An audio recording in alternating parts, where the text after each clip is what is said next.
All right. What's up, everybody? Welcome to episode 10 of the Finale podcast. Today we have a special guest. This is Tyler, everyone. So Tyler is making his first appearance on the podcast.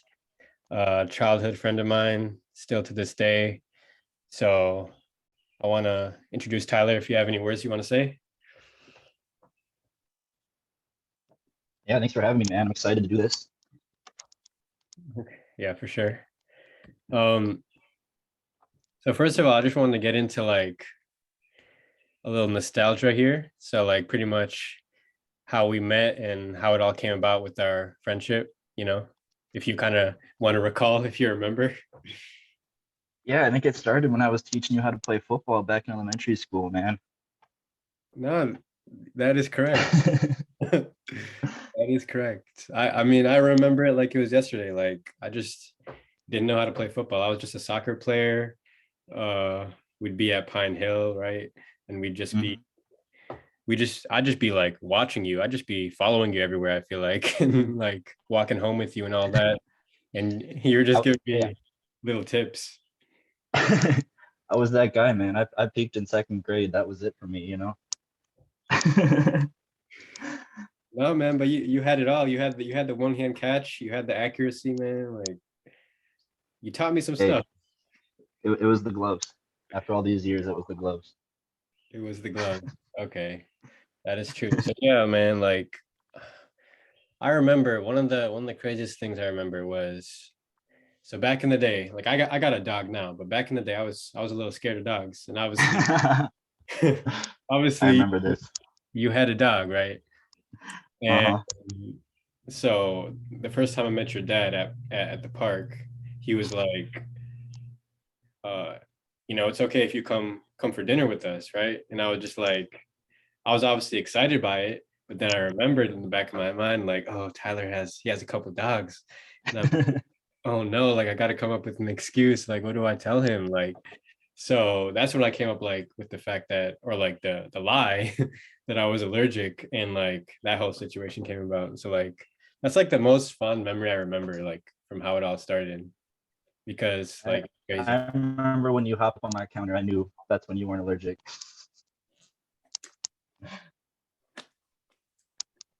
From that moment, I was Mhm. like, all right.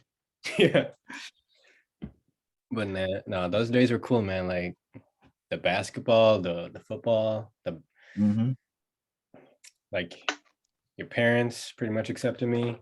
Even your sister, like she was cool too. So it was all good. Then like Oh, they still love you, dude. They ask about you.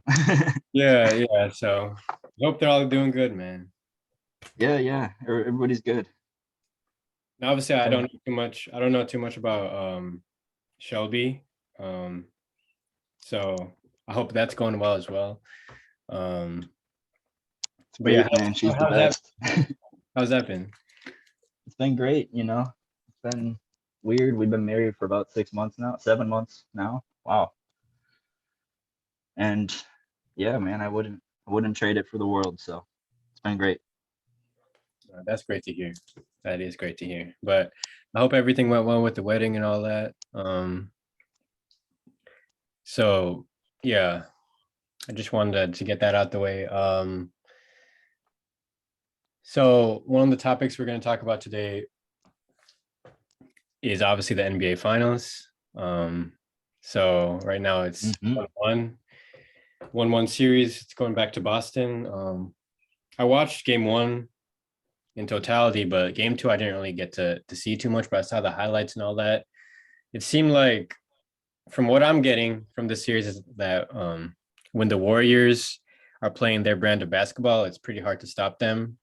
And I feel like in game one, what stopped them was them going away from that and getting too stagnant on offense. And everybody was just feeling themselves going into the third, fourth quarter. I mean, and hmm when they just started missing, that's when Boston got hot. And then obviously, since Golden State were making shots, their defense kind of collapsed a little bit. And then I think that's where the run came from. But pretty much what happened in game two, what I believe is once Boston started hot, right? And Golden State Yeah. came back, I feel like Golden State controlled it from that point on with playing like with their style, which is just moving around and doing all that stuff. So, what's your takeaway so far? Yeah, 100%. I mean, I know the biggest thing from game one that I took away from it is if the Celtics are going to win this series, they got to show up for all four quarters because when the Warriors stopped, when the shots stopped falling, that's when the Celtics really took off, and Mhm. that's their only chance, in my opinion. Yeah, I felt the same way against Miami because Miami had some blowouts against them too. Mhm. I just thought like Boston, like they're they're so talented on the offensive side that when that falls off for them, it can kind of ruin their defense a little bit. But when they have their offense going, it fuels their Yeah, defense. And you see guys like Jalen Brown and Jason Tatum like locking in on defense, and that's where you get their best version. So that's kind of what I saw in the fourth quarter of game hmm one. That got them the dub, but game two, they couldn't sustain it the whole time. But I think it's big that they got the split in Golden State, and they're going back home. And I think they have one of the best, if not the best, home court advantages in the league. They've always had a home court advantage at TD Garden, so it's going to be interesting. I think I can't make any predictions from this point. I think it's kind of early, but I think they might split again. It might be 2-2 going to game five. I don't know. yeah, that's exactly what I'm thinking. I'm pretty certain the Warriors will take at least one in Boston, but I think the Celtics taking game one was huge for them. For sure. Like it's to have the confidence that you can beat the Warriors because not many teams have beaten the Warriors and not many teams have beaten them at their arena. So Not that's many teams without LeBron James. not many teams that LeBron James. Yeah, it takes, as you can see in 2016, it takes some crazy like heroic efforts to beat Golden State 4 games, hmm 7. So it's gonna be crazy. Like I I just I wanna see Boston win, right? Like I've always been a Boston fan since like Kevin Garnett days. Right, Obviously, right. Kevin Garnett has ties to Minnesota, so I'm a fan of them and I want to see them succeed. But Golden State, just being realistic, like it might be their year this year. Um, just because they in the playoffs, they like this is where they thrive. Like you saw a little bit of inexperience from teams like Phoenix, right, who were better than hmm Golden State in the regular season. But when it came to that game 7 in the semifinal round, like it just showed when they don't have Chris Paul going, other guys just kind of, you know, like just they don't know like where their place is. And that's the Yeah, thing about Golden State, like they have so much depth that really when you have Curry, Clay and Draymond just on the floor, it just creates so much problems because even right now, we're not even seeing Clay go crazy, but just him being there, that presence attracts attention and open shots for other people. hmm yeah. It is. It's hard to match that firepower that the Warriors bring on offense, and I think we've kind of seen that in their run so far. I mean, like you said, teams have had chances, but the moment they let up is the moment the Warriors kind of take off. And I think that's why they had kind of the key win there in game two. But I mean, we saw it when they fell apart in that fourth quarter of game one that they're not invincible, you know, when Boston plays like they do, when more than just Jason Tatum and Jalen Brown are taking the shots and playing defense in that sense. I mean, they can play with just about anybody. That is true. Like that's the thing about Boston. They can beat anybody. They're the best team. I think they deserve to be in the finals. It's just about Mm, matching Golden State, catching them slipping. Because I don't yeah, I don't know if they can contend with them when they're both hot. That's going to be tough. right. But they'll have their opportunities, right? Golden State, like they're still a dominant force, but maybe a little bit of a fall off from their earlier years. Just because they're not at their highest form right now. I feel like once Clay Thompson, like maybe next year when he's back with his legs and everything, I think they'll be Yeah. at the top again. But right now, just the fact that they're here and Clay Thompson's not even going super crazy is fascinating to me. So I'd love to see obviously Wiggins win a ring. Wiggins is my guy. from Minnesota. Like I can't even I was gonna say Wiggins is the true number 2 over there. So right now. Like yeah, nobody can argue that. Like Wiggins is like I want to see Wiggins win, um, but at the same time, like Boston is you're gonna have to beat Boston, and that's gonna be tough. So it's a 6 or 7 game series in my opinion. I'll say that. yeah, Uh, no doubt. but I don't know if it's gonna be a 5 game like gentleman sweep or anything like that. I think it's gonna be a good series. This is way better than a Golden State Miami series would have been. So um Yeah, big time. big Way time. more entertaining too. Way more entertaining, yeah. And this not even because I don't like Jimmy Butler. I don't know if you know that, but like I don't like Jimmy Butler from that whole Minnesota fallout. But Oh yeah, yeah, it just not even that. It's just the fact that Boston is like a better team, more competitive. But yeah, for sure. for sure. Yeah. So that's pretty much that. I think next on the agenda that I wanted to talk about was um Quinn Snyder. So obviously parted ways with Utah. He had a really good tenure in Utah. I thought what was going to happen when Gordon Hayward left Utah was that they were just going to be bottom of the barrel in the West. But Mhm.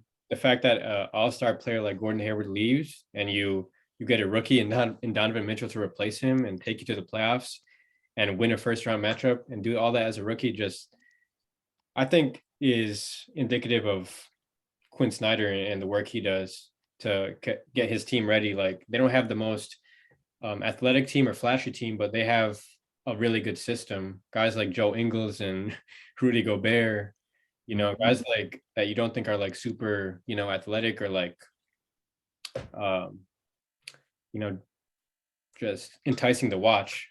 Yeah. Guys like that, they just fit in their system, and it's been nice to see what they've done in Utah. They're now like a Western Conference contender every year. Pretty much is what they've accomplished with Quinn Snyder, and it's going to be tricky, like what they're going to do from this point forward. Obviously, it was some uncertainty after this year. I knew there was going to be some changes just because they've run it back with this team a few years now. This year was a little bit different. They got rid of Joe Ingles, but for the most part, same team for a few years now and similar results, first or second round exits. So there was Mhm. going to be some changes. Obviously, a little bit of a rebuild, a retool, you could say. But I don't know what it means for the players, like in terms of Rudy Gobert or like Donovan Mitchell, but a little bit of uncertainty, I guess, for the future. Getting another head coach and kind of getting the Utah Jazz back as a serious contender because I don't see them as that right now. Oh yeah, no, for sure. They're definitely far from a contender. I would actually be shocked if Donovan Mitchell and Rudy Gobert are teammates next year. I feel like at least one of them is getting traded this offseason. Just, I mean, from rumors we've heard all season long. I mean, I know rumors are just rumors, but they Yeah, don't like each other, it seems. They don't seem to be they don't seem to be the duo of that future. So whether they get trade Gobert somewhere or trade Donovan Mitchell or trade both and completely rebuild. Um, I don't see both of them on the team next year. And I mean, that could also depend on who they go with for the next head coach now. I mean, they weren't expecting Quinn Snyder to step down. That completely changed their whole offseason plan, you know? it did. Um, I had a recent like podcast episode with Ife, and we were kind of talking about teams that could slip out of the Western Conference playoff picture next year. And I actually was thinking that it would be Utah, even before all this happened, just Mm-hmm. because they seem like one of those teams that kind of had their run out. You know what I'm saying? Like they had their years, Definitely. they had their years of being a top 5 seed, but I think they're like they're due for changes, and when that happens, usually you kind of slip up one year, and I think that next year will be that year for them. They won't have a crazy rebuild because they obviously got pieces, but um, like you say, if Rudy Gobert or Donovan Mitchell leave, like they're gonna get good assets back. So maybe they miss the playoffs next year. then come back the year after that. But in terms of this core right now, yeah, I can agree that I don't see Donovan Mitchell and Rudy Gobert on the same team next year. Just it'd be best to part ways. If Quinn Snyder's going to leave, then might as well just part ways with one of the guys. They're definitely gonna have to get. I would say draft picks would be essential for them because no free agents going to Utah. Like to be completely honest, no free agents. Same thing with Minnesota, but no one's going to Utah. So Small like market, yeah. yeah, their only chance is to rebuild through trades and through the draft, which I mean that's how they acquired Rudy Gobert and Donovan Mitchell. Trades on draft night, if I'm not mistaken. Yeah, So like they've gotten a little bit when they got relevant, they were able to, attract guys like Mike Conley and Bogdanovich. But mhm, even at that, like I don't see those guys there for too long. You know, yeah, Mike Conley was supposed to take him over the top, but at this point, he's a 34-year-old point guard. Like, how much do you want from him? Um, yeah. I think he wants to be on a contending team, so I don't know what you do with him. Um, don't get me wrong, like all their guys have been good. Like their players have not underperformed at all. It's just that like they haven't been able to take that step. They're not good enough to get over the hump. They're not Exactly. they're not good enough to beat the Suns or to beat the Warriors or to beat the Mavericks. Like they're not on that level of those teams. Yeah. And they're also not on the same timeline either because you have teams like the Grizzlies and teams like the Timberwolves who are young and who will be in the playoffs for the next however many seasons to come. And then you have players, I'll have to double check this, but Gobert's mid to late 20s now, right? Yeah. Let's see. Yeah, Gobert's 29 now. Yeah. Not that that's old, but for basketball standards, like For he's what he's able to he's do. Yeah. yeah, like he's not getting more athletic. He's obviously made his reins on defense, which will stay, but he's gonna start becoming more limited on offense now. Mhm. Donovan Mitchell's 25, like he's in his prime now. Yeah. So if you're not gonna build around him and compete for a championship, he's gonna want out sooner or later. Yeah, it's a tough situation because um I'll just compare it to Minnesota again. Like when Jimmy Butler left, um, it wasn't like he was our number one like guy. He was our number one guy, but he wasn't the only guy we had. You know what I'm Right. saying? Like He wasn't the future. we had pieces like we had Cat, Wiggins, right? But when Donovan Mitchell or Rudy Gobert were to leave, like who's going to be the guy? Because Utah haven't been able to draft anybody special since Donovan Mitchell. So who are you going to depend on? It could be a rough year. It could be similar to what Portland went through this year, where they were just Mhm. throwing out young guys, um, and just letting Dame sit. It could be one of those type of things, but I don't know. It's interesting. Just see how they'll move forward for sure. Yeah, I'm very, very curious to see what route they go with this next head coach too, because Quinn Snyder's system that he's made in Utah has worked to a sense, but I feel like if they're going to rebrand the whole team, they're going to have to completely start over from scratch. New system, new offense, new defense, everything. For me, I would say if they're still thinking about contending, I would pick up a guy like Terry Stotts or Frank Vogel. Mhm. Um, but if you're trying to, rebuild, retool, go after a young, inexperienced kind of head coaching wise guy, like an assistant coach, whoever that would be, um, and go from there. Because I'm seeing teams like Charlotte, for example. Charlotte is looking at Mike D'Antoni, and they like Mike D'Antoni, but it just doesn't fit like their trajectory right now. It's just like, I was just going to say, you don't like D'Antoni in Utah? no, I don't like D'Antoni. Talk about completely flipping the system. Yeah, I just think you got to Well, look at who you got. You got to look at your personnel. yeah, Who fits your you don't want personnel? to see you don't want to see Rudy Gobert running a 7-second offense. No, I do not. I do not. Not at all. Um, but like, you know, they just they just got to figure some stuff out. Honestly, Hmm. they've got some decisions to make. Um, but yeah, that's the Jazz right now. They're a little bit of a question mark around them. We can transition now. I want to talk about the Timberwolves and their offseason. We didn't really get to talk too much about this season. I think it was a successful year for me, in my Oh opinion. yeah. I was expecting. I I always expect playoffs, but like the fact that my expectations came to fruition and all that was crazy, and the fact that we took a number 2 seed, the 6th game, and it probably Mhm. could beat them, if we didn't, lose those leads. I can take promise in that because I know we have steps to grow. Um, we have a head coach that wants to be here. We have a Mhm. front office, that's been invested in. Gupta was here last year. I like Gupta.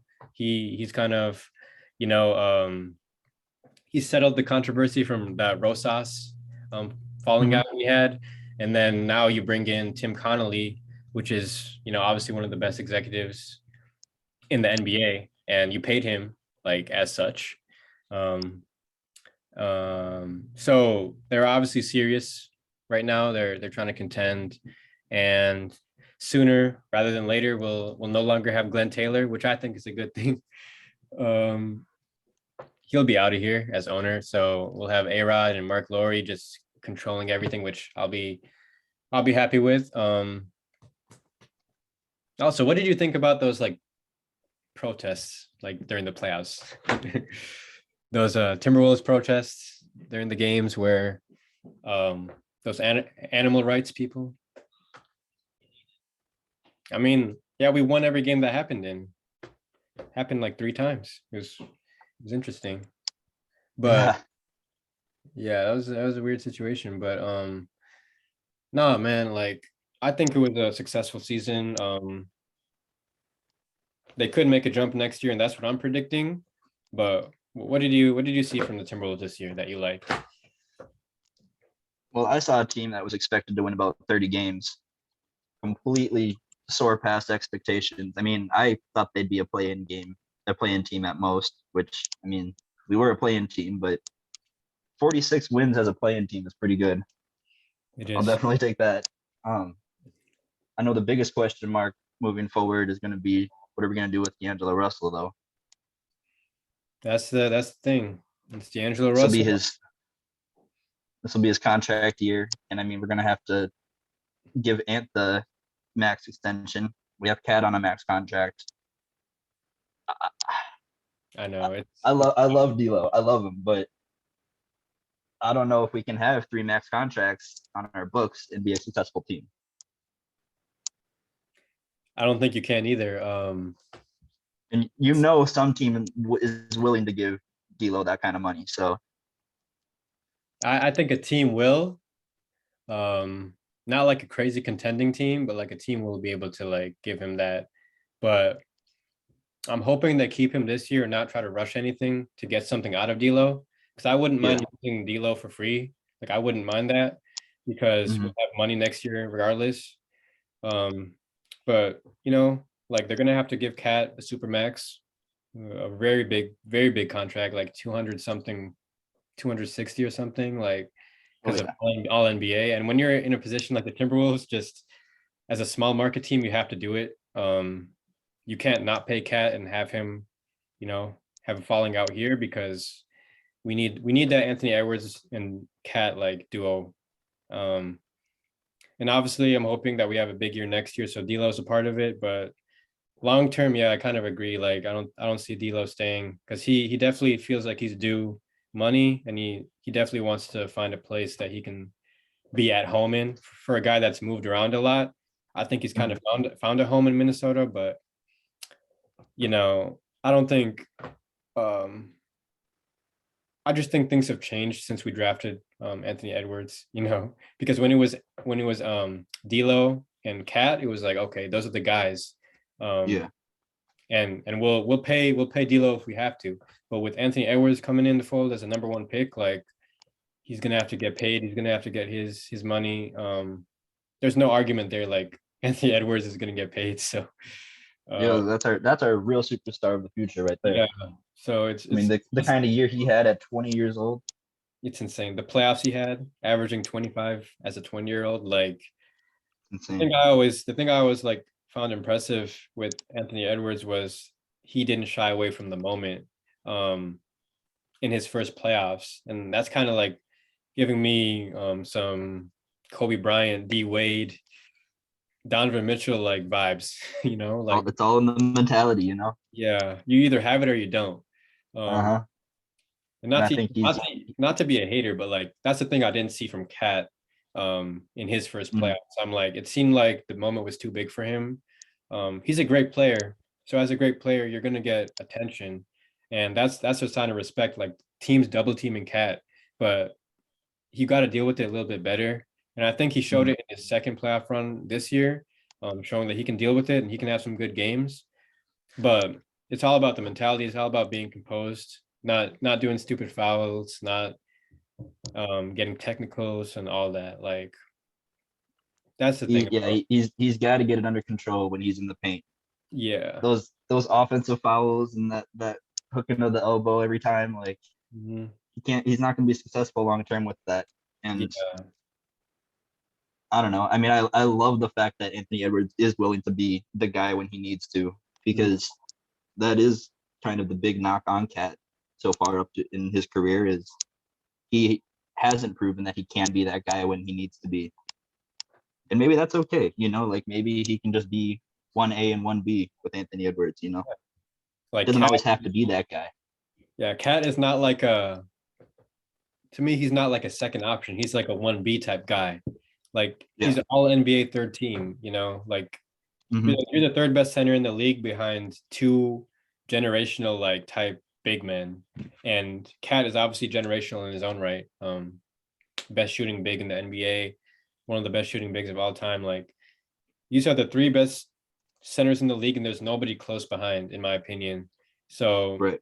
if he's behind Joel Embiid and Jokic, then he's like a 1B type of guy, to me. He's not a second option. Yeah. Like, he's too good. He's an all-star every year, guaranteed. So yeah, just keeping him around is important. We're gonna have to pay him like he's a number one guy. Obviously, there's no choice with that. Like pay him 266 million if we have to, like keep him around. Hmm. He wants to be here, which I like the most. Like the fact that he embraces Minnesota. That's something Oh yeah. I'm starting to see that in Anthony Edwards as well. Like he's embracing Minnesota, like the crowd and all that. Like, and I think that's part due to Patrick Beverly and his impact this year, just getting everybody appreciating each other, just having the environment way better. I just think that was the biggest thing that you probably didn't see with Gerson Rosas, because once those stories started coming out of what the culture was like there, it was just like, you know, like we needed to change. And Patrick Beverly was the guy that just brought it out. Like he said from the jump, like I'm not missing the playoffs. Like I don't miss the playoffs. So, Yeah. we've had guys like that before that said, "Oh, I'm not missing the playoffs." Like, but they missed the playoffs. Like Jeff Right. Teague, for example. Jeff Teague said the same thing. Like, of course, we made the playoffs once, but like, it is what it is. Patrick Beverly, like the fact that the Grizzlies dropped him just for nothing, basically, Jarrett Culver and Hernan Gomez, like Yeah. they thought he was just like a guy that you put on the end of your bench, but the Timberwolves made use of him and paid him an extension that he was deserving of. So I think Yeah. he started pretty much. He was at the start of everything that kind of changed the direction of the Timberwolves' future. Yeah. Definitely can't talk about the Timberwolves season without talking about Patrick Beverly. I mean, he really did change the culture here in the. I feel like the mentality on the court. Like I saw the change end of game. Like we were never playing that intense in past seasons. That's why we always fell short in the fourth quarter. Is we Yeah. just ran out of gas pretty much. But Mm-hmm. we needed somebody like Patrick Beverly come in here to be the gritty player, you know, to be the tough defender and to kind of carry that load for the team.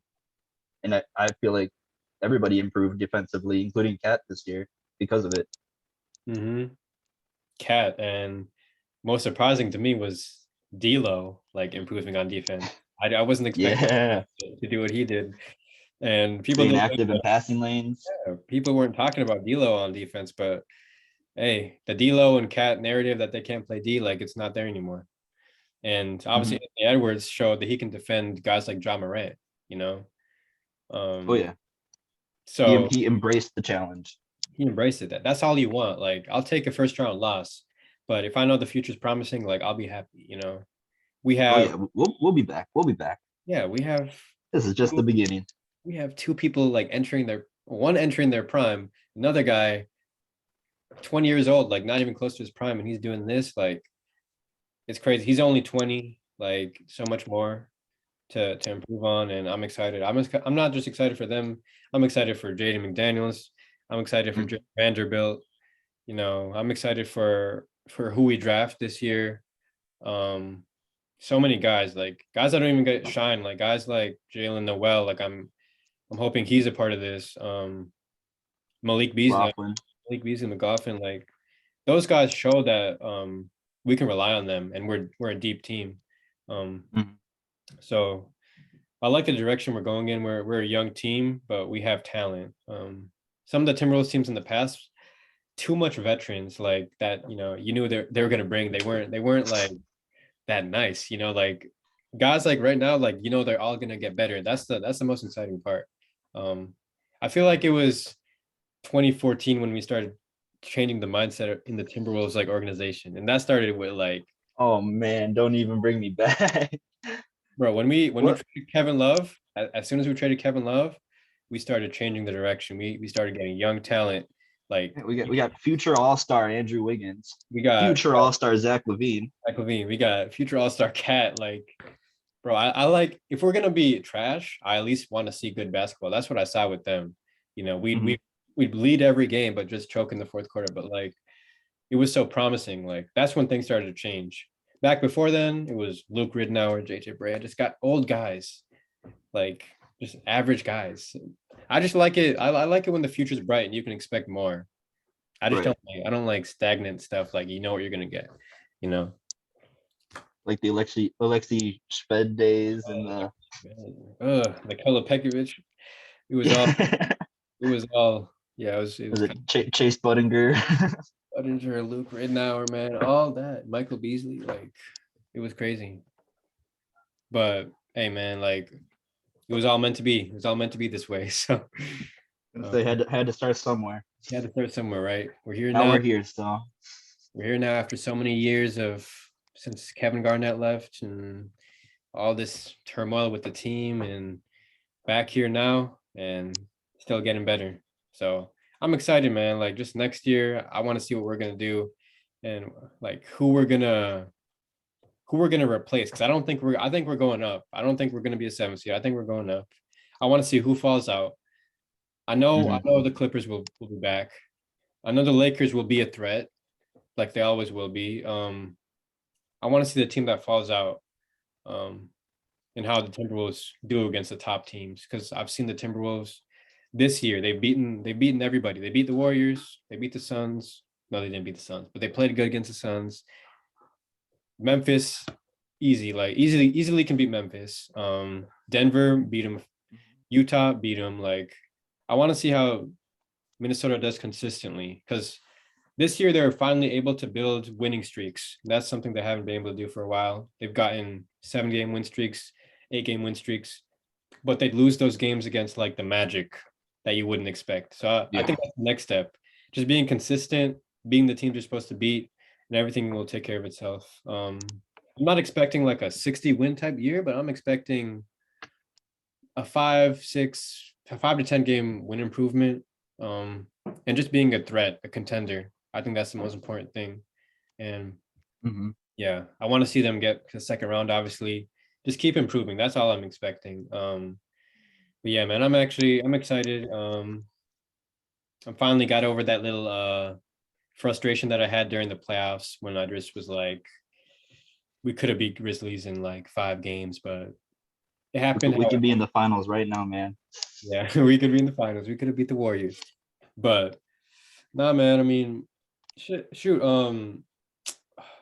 Didn't the Grizzlies take the Warriors to like 6 games? I mean, Imagine if we played the Yeah, Warriors. something like that. Yeah, we could have been that team. But no, Yeah, they took him to 6. yeah, honestly, like we could have been. I just wanted to see it. I just wanted to see how we stacked up against an elite team like that. But anyways, it all happened how it was supposed to happen. Um, I like where we're at. That's really the gist of everything. Um, a lot to look forward to. So Most excited I've been about the Timberwolves in a long time. So for sure. probably since we traded for Jimmy Butler. Yeah, exactly. That's how I felt. I have hope for this team, you know? Yeah, exactly. Obviously, I wasn't excited to see Levine go, but for sure, um, that trade had to be done. I guess it all happened how it was supposed to happen, like we all said. So, yeah, next year is going to be I'm interesting. hearing so I was gonna say I'm hearing some Levine rumors going around about Where, possibly getting Luca another star out in Dallas. oh, I mean, that could be interesting. I don't see Luke. I don't see a Levine going back to Chicago. So I just want to see what teams are willing to pay him. Because Mhm. he's a good player, all star. So he's due money. Maybe he goes back to the West Coast, Lakerland. I don't know. Come to Minnesota. Come home. Come back to Minnesota. I mean, we'd be set. That'd be perfect. That'd be the perfect. We could do a D'Lo sign and trade there. I'm fine with that Yeah, next honestly, year. honestly. Oh, speaking of signing trades, I was wondering, like, um, so would you take Jalen Brunson in a sign and trade deal with Dallas? I love Jalen Brunson. Would we be giving up though? Not. I don't know about for D'Lo, Yeah, that's what I'm saying. but I don't think they would take D'Lo. at the same time, like I don't know. That I'd have to see the whole package, you know. Hmm. But yeah, Jalen Brunson, he really stepped up this year. I mean, he's was one of my favorite players to watch this year. Yeah. I mean, I just liked how he played, and he it just seemed in the Utah series when Luca missed a couple games, right? So he Mhm. stepped up, and he was Yeah, just he did. he looked like a natural, like born leader, and just was taking over and all that. So that's what I want to see out of a point guard. Um, he wouldn't be anything. I mean, you probably have to pay him obviously now that he's improved, but I don't think he's anything like crazy. Maybe 100 under 100 mil. I would consider it. Maybe a For 90. sure. I'd consider it. Yeah, he'd definitely be cheaper than D'Lo would be. Yeah, that's the thing. Also, I was thinking, would you want to see Tyus Jones come back? I love Tyus Jones, I do too. but what's the price on that is the only thing, you know. Well, he's an unrestricted free agent, so nobody has his rights. He signs wherever he wants to go to. So I think if the Timberwolves make him an offer that is respectable based off what he did in Mhm. the playoffs and what he did all year for Memphis, I think he'd consider it, just because of where we're at in our future and his ties to Minnesota. But I was wondering, like, would you want to see that? Maybe we I trade, maybe we trade this, maybe we trade D'Lo this summer, right? And get some other role players, right? And some picks. And we don't have a point guard at that point. We free up money to sign a guy like Tyus. Would you want that as our starting I'd point? I'd I'd be open to it. However, I don't see Tyus Jones as a starting point guard. And right now, I mean, we have McLaughlin, we have a bunch of young guys, we have Pat Bev. Like, That's true. I don't know. I mean, it depends on who else we keep around, I guess, when that happens. But I feel like our point guard rotation is pretty much set right now, right? I don't see a role for Tyus Jones here. Okay. That is true. I always thought McLaughlin was kind of a cheaper version of Tyus, Hmm. in a good way. So, okay, I'll just throw some ideas out there. Just if we were to move a D'Lo, but like I said, I wouldn't mind him staying for another year, just see it out. I'd definitely be open to it, though. I mean, I love Tyus Jones. He's a great guy, obviously, the Minnesota tie. So Yeah, I I mean, everybody loves Tyus, but Yeah, except during the playoffs. it's Shelby's favorite player in the league still. Yeah. Oh, really? Yeah, That's interesting. Yeah, I mean he has the Minnesota ties. Everybody in Minnesota really like loves him. And obviously his brother too. So Mhm. I just like those guys that like play point guard like that. You know, yeah, just yeah. pass I was first. gonna say he's a traditional point guard. We don't have a Yeah. lot of those anymore. So Yeah. So like they know how to play the game. That's the thing. When you have a team like the Timberwolves, like you kind of need a guy like that. yeah, We it's have like some a offensive. peer facilitator, Yeah. sort of like a Ricky Rubio. Yeah, but a guy not exactly Ricky Rubio, just because Actually, no, he showed he's a scorer this year. Tyus So can score, yeah, so that's what I would like. But then again, like D'Lo has gotten us some wins with his offensive, you know, firepower. mhm.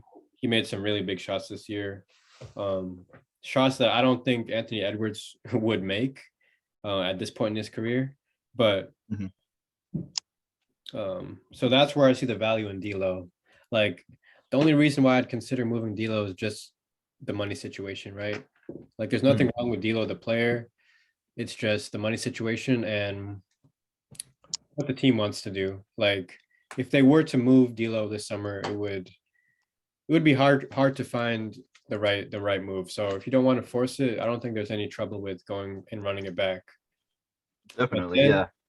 you could end up where the Phoenix Suns are at right now, and they're probably losing they're losing DeAndre Ayton, right? For nothing. Mhm. So so the Suns are just gonna like have no center next year, I guess. Just because they didn't pay DeAndre Ayton before the season. Yeah, yeah, that'll definitely be an interesting route. I'm just hoping Minnesota finds a point guard to replace D'Lo at the end of the day. You know, There's a point guard who's not really fitting in LA. I mean, what do you think of Russ? no, No, I'm no part of that. I'm good. It doesn't fit. Maybe the 2012 Timberwolves. I'd take Russ. Oh But yeah. Well, is it 2012 Russ too? yeah, I'd take Russ. Because if Russ is your best player, I'll take that.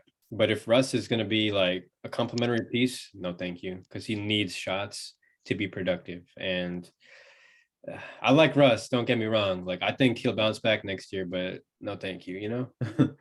Plus Yeah, that contract, yeah. 44 million a year. I oh my gosh, yeah, yeah. I don't want any part of that either. And I love Russ, but when he's not on my team, he's just with his style of play. He has to be the guy. Like he can't be second fiddle. There's a reason it didn't work out with him and Durant. There's a reason it didn't work out with him and Harden both times. Like he needs to be the guy. And I mean, this year we saw it didn't work out with the Lakers. I mean, they had 33 wins on the year Mm-hmm. with Russell Westbrook, LeBron James, and Anthony Davis. I mean, obviously injuries played a big role this season, but I don't know. It looked a lot better on paper. It did. It looked like a good 2K team. That's exactly it. It's a 2K team. That's Mm-hmm. a 60-win team in 2K, but in real life, I don't know. Yeah. Um, but nah, I'm just not thinking about Russ anymore. Like he had his glory days. Um, like 2 years ago when he went to Washington, he was really good. You know, Mhm. that's what he needs, maybe. Like just a situation like that. But obviously, if you want that situation and you want his good numbers to appear, you're not gonna win. I was So gonna say, might as well go back to OKC and yeah, you can go go back to get his triple double there and and win just 20 games. exactly have that. But it'd be fun to watch. Hmm. But yeah, all jokes aside, though, I respect Russ's game and all that, but just no, not for a team where we're Oh trying yeah, no. we're trying to ascend. Hmm. No, no. Yeah, Russ is one of my favorite players. I mean, he was probably my favorite player at one point. Yeah. I just love watching him play. He's explosive. He's dominant. I mean, averaging a triple double 2 seasons in a row is insane. but Um, when it doesn't translate to wins, it kind of just gets forgotten about. So ultimately, there's one goal in basketball, and that's to win games. that is the goal. But yeah, Russ, I'm sorry. I hope it works out in LA, man. Like he's from LA. I thought it would be a perfect match, but maybe the new head coach, has different plans. I don't know. But regardless of coaching, like LA just had problems last year. I still think Frank Vogel is a good coach, even if Definitely, he yeah. That was just LeBron GM probably in action there. yeah. But hey, worst case scenario for us, LA is a beautiful place to retire. So No, it is perfect. He's set for life with that contract. Um, yeah. So next, I kind of wanted to throw some other ideas at you. We're gonna play this game. It's called Would You Rather, right? okay. And I got this game off a podcast called the Pick a Side Pod. It's similar format. It's just basketball, football, main sports pretty much, and they play these kind of games where they just throw out a player's name and say, "Would you rather have him or would you rather have the other dude?" So right now we're gonna play Would You Rather, but the D'Angelo Russell edition, right? So I'm gonna throw some point guards at you, just see what you would think if we were to, decide who would you rather have. So are you down? Yeah. So just to clarify, this is just who would I rather have? Just one or Yeah. two, not like contracts, not any of that. Yeah, just the Just player. like fit with the team. Yeah, the player and the fit Gotcha. All right. for the Timberwolves. For the Timberwolves. Okay. Um, so first of all, would you rather have Luca or D'Lo? No, I'm just kidding. That was a joke. I was gonna say Luca's my favorite player in the league right now. I'm taking him over everybody. That was a joke. All right. I'm gonna give you a realistic one. Would you rather have D'Lo or Shea Gilgeous-Alexander? Elo. Hmm. Am I taking into account age as well? uh, Oh man. I mean, you All right. can like I'm still going D'Lo. I really like Shea, but I don't know, man. they're both pretty young, I guess. Yeah. Yeah, man. D'Lo's only 26. Yeah. I'm sticking with D'Lo. Okay. I would say the same thing. Yeah, I'd say the same thing. Like Shea is pretty much going crazy in a 20-win OKC team right now. I was Uh, gonna say that's you got to take that into account too. Like yeah, he's that guy, but I yeah, don't know. for sure. His numbers are probably better than D'Lo's, but yeah, um, I take D'Lo still. Next I'm gonna throw LaMelo. LaMelo or D'Lo? Yeah, LaMelo or D'Lo. You got to go LaMelo there. I mean, not just the fact that he's dominating at such a young age, but I mean he's got just as bright a future as Anthony Edwards. Potentially, That's fair. potentially. That's fair to say. Okay, that's fair to Yeah, say. I'm That's fair. not saying he's going to be. I'm No, saying no, I know potentially he's still. We know what D'Lo is. Like you don't know what you LaMelo do. could be. Yeah, when you get young players, like you're just gonna think of potential, and yeah, I get what you mean. How about Tyrese Halliburton? D'Lo, no doubt. No doubt. Okay. And I like Tyrese Halliburton, but he's more of a honestly a bench player in my opinion. Oh, A you think? good bench player, but a good bench player or a starter on a bad team like he is now. But I don't Ooh, know. But again, I mean the potential is there. He's young. right, right. I see what you mean. Right now, I'm taking D'Lo though, from what Right I've now, seen. yeah, that's the most important thing right now. So Mhm. yeah, I'd also take D'Lo. But I do like Tyrese and his future. Um, Crazy that Sacramento traded him, but hey, it is what it is. I forget about that trade sometimes. That was a big trade. Mm-hmm. Big one. How And about? we'll see how it pans out long term. But Oh yeah, for sure. They have Sabonis now, so I mean they got an all-star back, but still, it's Tyrese Halliburton. Like mhm. Sacramento, it's a dumpster right now. No offense, no offense to any Sacramento fan, but like, Right now, or has been for quite a while. yeah, I'm just trying to be nice. I'm giving an I understatement, know. right? I'm just kidding. Yeah, it's an understatement. They've probably been terrible since. Their time will come. Probably Eh, not anytime soon, but their time will come. it will come. The glory days will be back. You gotta believe. I'm only talking trash because the Timberwolves were there for years and years in the Yeah, league, and so like now I finally can. So we can talk, like yeah, I know what it's like Sacramento. You guys will be all right. they will be. That is funny. Okay, De'Aaron Fox. I'm taking De'Aaron. Yeah, I think he has the edge. It's tough, but I don't know, man. Yeah, I'm taking De'Aaron mainly for the fact that he's a few years younger. I feel like his ceiling's a lot higher. Like like I was saying, D'Lo, we know what he is now. Like he's not gonna improve anymore. It'll be interesting to possibly see De'Aaron in a new new team pretty soon here, and I've heard rumors there. Hmm. Okay, so that point you brought up. Imagine D'Lo in Sacramento. What do you think his stats would be like? Honestly, similar to De'Aaron, and I don't know if De'Aaron comes here and makes us better. That's why it's.